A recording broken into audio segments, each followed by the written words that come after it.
Kailangan nyo po ba mga bossing ko ng pera? Asya, kung kailangan nyo, gawin nyo na po ito mga bossing ko sa pamamagitan ng tubig. Basta positive ka lamang kapag ginagawa nyo po ito at huwag kang gagamit na sana direct to the point ang mga pag-wish. Ang gagawin nyo lamang mga bossing ko, ito yung ating dahon ng laurel. Sabihin nyo po dito, ibulong ninyo, kailangan po natin isang basong tubig at ganoon din ang dahon ng laurel. Sabihin nyo po dito mga bossing ko na nakaharap ka sa gawing silangan ng mga bandang alas 7 ng umaga mga bossing ko sa may silangan kaharap. I-wish nyo po dito na kailangan ko ng maraming pera. Makakabayad na ako kaagad sa aking mga pagkakautang at kailanman hindi na ako mamumblema sa pera. Maraming pera ang darating sa akin. Ganun po mga bossing ko. Dapat mula sa puso ang pagwi-wish at naniniwala ka na mababago ang takbo ng inyong pamumuhay. Kung kayo pa mga bossing ko, parang hindi naniniwala, wag mo muna itong gagawin ha, wala naman po itong sapilitan. Kasi mga bossing ko, hindi natutupad kapag ka napipilitan ka lang. Kaya minsan, parang maiisip mo, ay nakakainis, hindi naman natupad yung aking wish. Kasi nga po mga bossing, hindi ka nagpo-focus. Kailangan focus ka kapag gumawa ka ng ganito mga bossing. Mas mainam mga bossing ko, gawin nyo po yung mga ganitong mga pamamaraan na naniniwala kayo at magwi-wish ka mula sa puso. At syempre, sasabayan mo ito ng sipag at tiyaga mga bossing. Ngayon po, sabihin nyo po dito, magkakaroon ako ng maraming pera kaagad.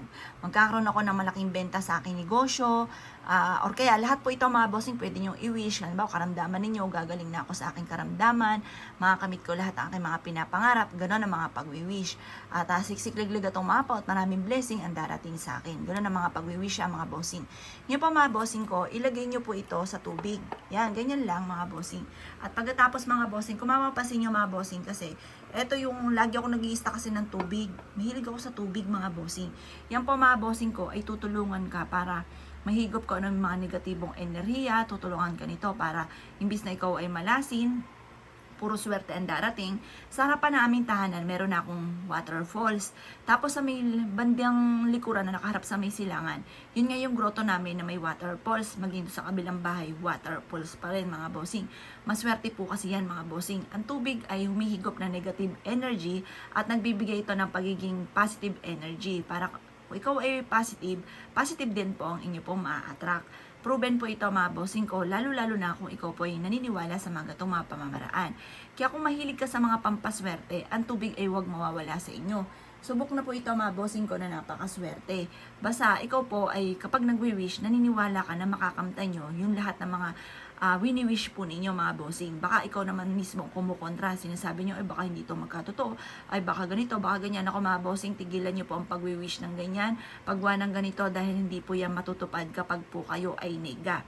Dapat ang mga gumagawa ng ganito ay may positibong pananaw sa buhay at lumalaban sa hamon ng buhay, hindi sumusuko sa hamon ng buhay kasi once sumuko ka mga bossing ko, kumbaga wala na, kumbaga tapos na ang laban kasi sumuko ka na eh. Kaya mas mainam mga bossing ko, walang sukuan, lalo mo pansipagan, tapos sabayan nyo ng ganitong mga pamamaraan at kayo mismo ay makaka-attract ng swerte mga bossing. Kaya kung kinaniwala at naisyo po itong gawin, ay siya mga boss. Good luck po sa inyo po lahat.